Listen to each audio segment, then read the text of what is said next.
Yes, Mr. Speaker, good morning. Good morning to you. Everyone. Today.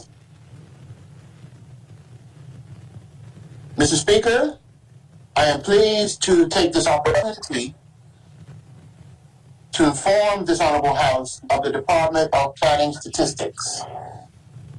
The application submitted to the department continue to serve as an indicator of the state of the construction industry and the impact of this important industry to the economy of Bermuda during these trying times. In the first quarter of this calendar year, the statistics compiled by the department highlight growth in all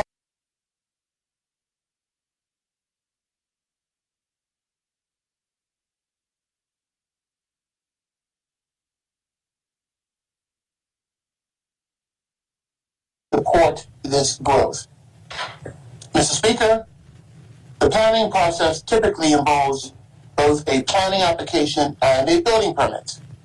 Minor works, also known as permitted development under the Development and Planning General Development Order 1999, require only a building permit known as a permitted development permit, commonly known as PDP.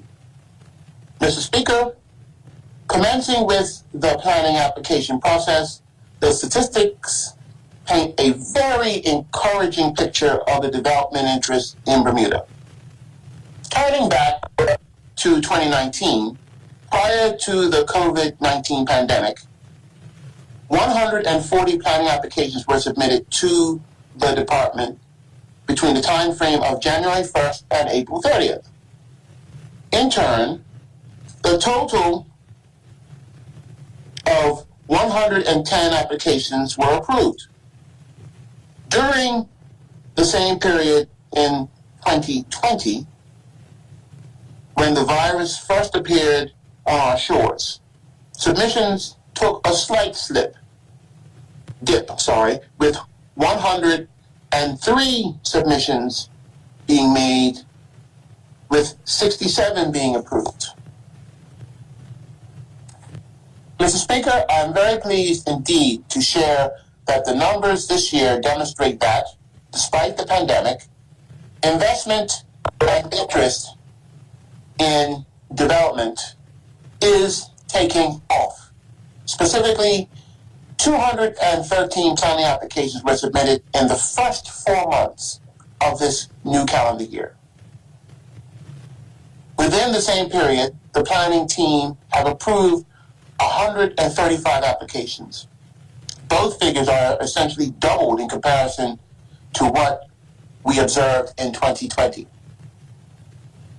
Mr. Speaker, it is important to provide information regarding these types of developments that are being applied for, whilst the majority of applications are seeking a series of renovations and additions to existing dwellings of varying size. There have been some new commercial developments also. The department has received a number of applications for new houses, for both the recently approved Riddles Bay residential lots, and also those lots approved under the Tuckers Point Special Development Order. Notable larger projects involve those associated with the Azura Hotel and multi-unit developments across the island.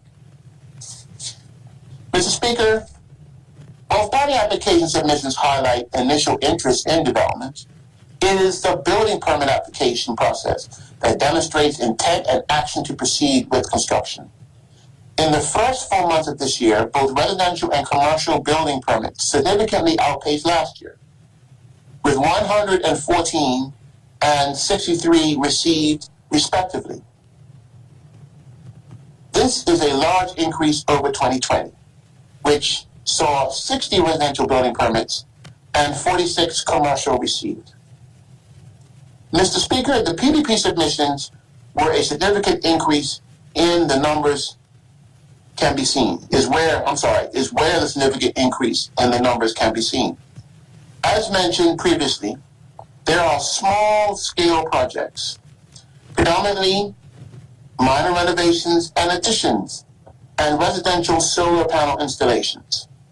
This work is mainly undertaken by the many small and medium-sized construction businesses, most of which have been adversely affected by the pandemic.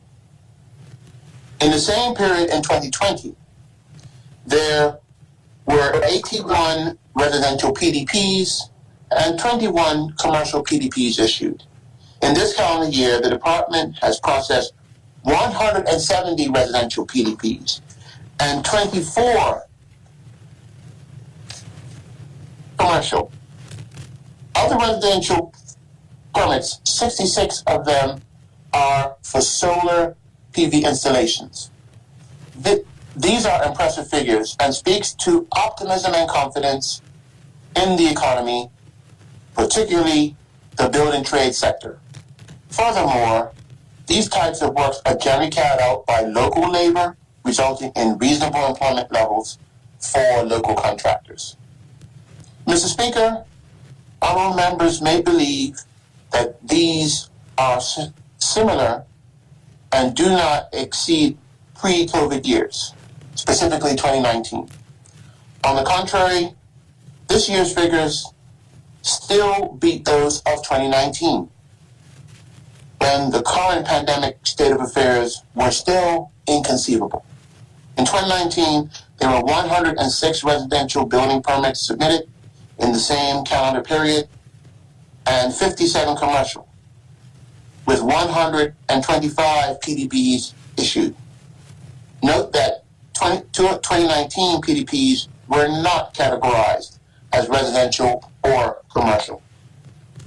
Mr. Speaker, you might observe that permits do not equate to actual commercial activity, but activity is demonstrated by the number of building and electrical inspections that are taking place.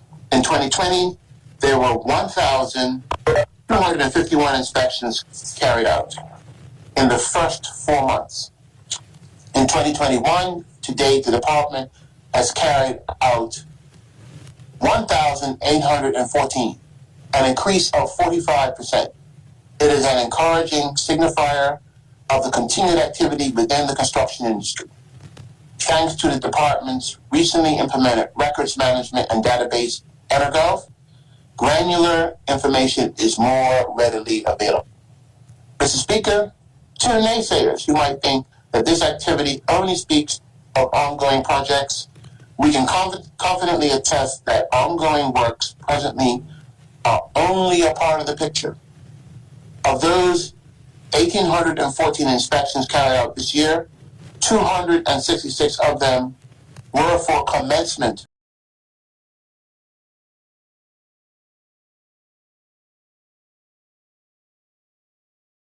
vibrant construction industry, moving ahead with confidence and optimism.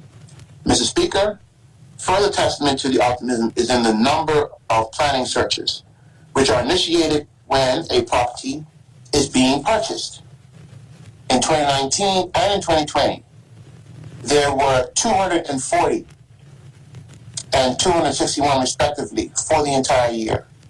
To date, this year, there have been 102, which is approximately 40% of the previous year's average for the whole year achieved at only the first quarter of the year. This demonstrates investor confidence in the economy that is moving in a positive direction.